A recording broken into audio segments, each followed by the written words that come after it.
What's for dinner? May seem like a simple, straightforward question, but fans of Apple TV's mysterious workplace thriller, Severance, know it's actually quite complex.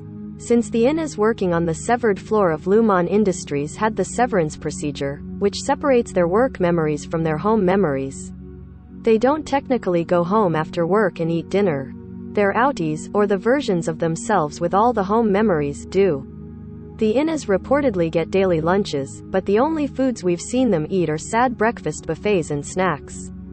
Since severed employees spend their entire existence at work, Lumon makes sure to present all edible items, from vending machine edamame to sacred stacks of waffles, as major office perks. It's a tragic reality, and it's time we talk about the show's cursed cuisine. While we anxiously await the Severance Season 1 finale, we decided to rank the food scene at Lumon and beyond, from the least gag-worthy to most edible. If you're Mrs. Selvig or Harmony Coble, please stop reading this article right now. Everyone else, please enjoy. 7. Mrs. Selvig's chamomile cookies. Do not accept these cookies, Mark. Normally, I am all for accepting cookies. But not cookies that were presumably baked by a conniving boss who quite literally has two identities. If Mrs. Selvig was Mark's severed neighbor, then sure. Chow down on those chamomile cookies. But she's not. She's Lumon's own Harmony Coble, and she goes to work every day and toys with Mark and his colleagues, then comes home at night with all of her memories intact and poses as some innocent lady next door. She can't be trusted, so neither can her cookies. Especially after she says, I am experimenting with chamomile, so no hard feelings if you gag. 6. Melon Bar. Welcome to Melly, Melon, Helly, Hell. In episode 2, Half Loop, Mr. Milchick rolls into MRD with a special melon spread to celebrate Helly. The melons have been halved, carved into decorative bowls, filled with melon balls, and placed on silver platters. It's a nice touch aesthetically, and I certainly appreciate the effort, but when you look past the presentation, this is just bland-ass honeydew and cantaloupe. Blech. Sorry to IRL cantaloupe fan, Tramail Tillman, who plays Mr. Milchick. At one point Milchick says, that melon isn't getting any tastier, and he's absolutely right. Y'all have money for brain surgery but can't throw together a better welcome to the company snack? Nah. Do better. 5. Retirement spread. They cut open the good melon when you retire. Oh, okay. It looks like you have to retire, which may or may not mean die, we still don't know yet. To get the good fruit.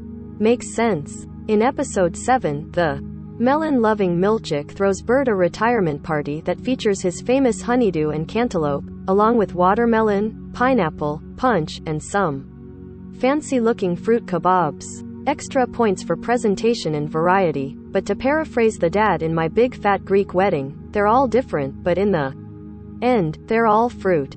Give us the real goods. 4. The vending machine snacks. Raisins, shriveled. Though I am not a fan of Lumon's bizarre melon agenda, I will say that the everyday snacks in the office aren't too bad.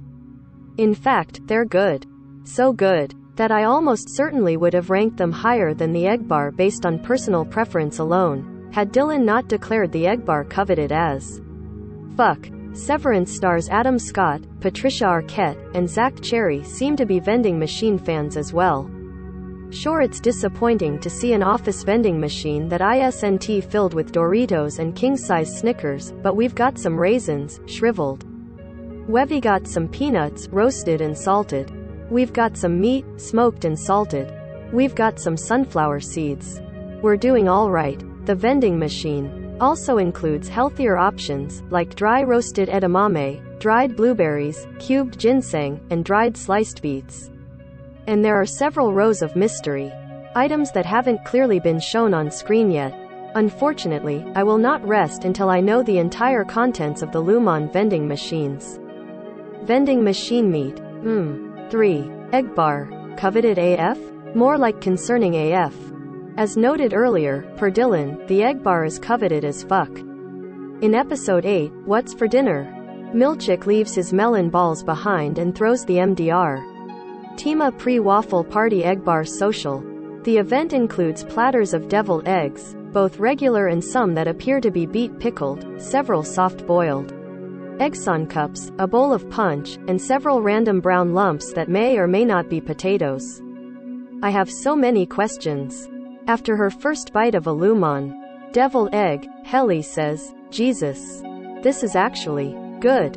That praise alone is promising, but we also stan the egg bar because deviled eggs are a perfect food to smash in the no workplace romances section of the handbook. Deviled eggs in hell are just called devil's eggs. It's also worth noting that in a Twitter Q story, HMM 2. Waffles. Waffles? Yes.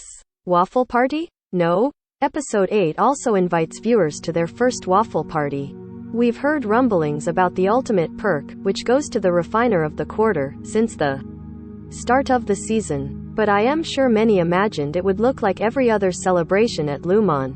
Milchick rolling a cart of waffles into the office. A waffle party is definitely not that. Instead, one lucky employee heads to the exact replica of Keir Egan's house and sits down to a sacred stack of 3 waffles. There's syrup, extra butter, and a glass of milk on the table as well. And honestly, it looks appetizing. Unfortunately, the meal takes a turn when you hit the bottom of the plate, which bears the cryptic message, "Go now to the founder's bed." Yikes. In conclusion, waffles? Yes. Waffle party? No thanks. We're good. 1. Devin's sandwich. Chef Devin saves the day. Severance's relationship with food is so strange that Outie Mark was actually invited to a dinnerless dinner party in the pilot. Yep, no food. Just glasses of water and conversation. What a lot of people overlook, I think, is that life is not food, a guest says. Food is what? Fuel. Calories. It's not the same thing.